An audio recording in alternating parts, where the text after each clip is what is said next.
Wa lailatul qadri, na huu usiku wa cheo, fil ashri al-awakhiri, unapatikana kwenye 10 la mwisho ndani ya mwezi wa Ramadhani. Walakinnaha, na lakini huo usiku wa cheo, laysat muayyanata minhu, hakuna siku ambayo ni maalum itakuwa kila mwaka unapatikana ndani yake. Bal tatanaqalu, bali usiku ule una sifa ya kuhamahama.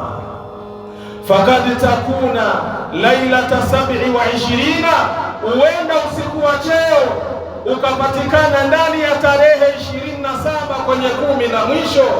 Wakad takunu lailata 21, na hakika pia huenda ukapatikana kwenye tarehe 21 kwenye 10 la mwisho.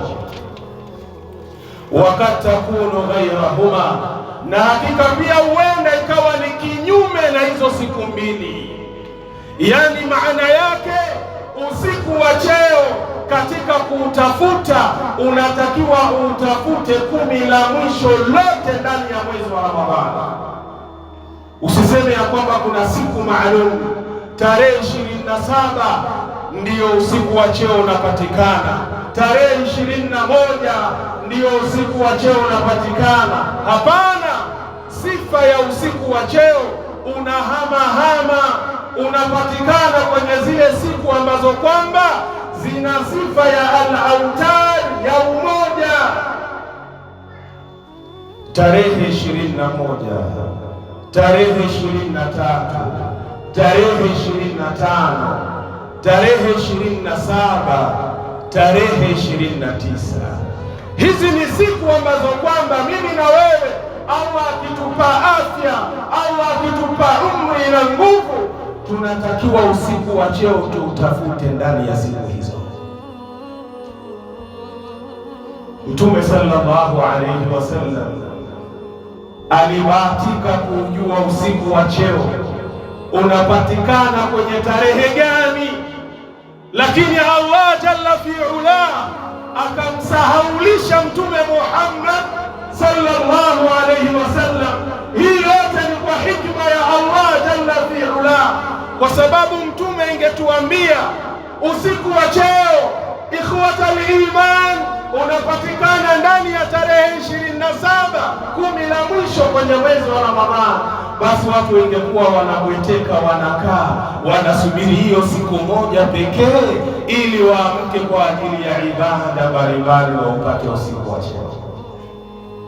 Lakini Allah akamwambia Muhammad, na kusahaulisha huo usiku wa cheo. Lakini Mtume akasema unapatikana kwenye zile siku ambazo ni za witri kama nilivyotaja. Sasa kama unahitaji usiku wa cheo, ndugu yangu katika imani, 10 la mwisho bado siku 2, pambana, ng'ang'ana uweze kukaa itikaf ndani ya nyumba za Allah. Itikaf sio kwenye nyumba yako, itikaf fil masajid, inakaliwa kwenye misikiti. Tunajitenga na wake zetu, tunajitenga na vitanda vyetu, tunajitenga na starehe zetu, tunaingia ndani ya nyumba za Allah. Unaingia kwenye ile tarehe 20 kabla jua halijazama, ndio unaanza itikaf, hautoki mpaka mwezi unaonekana.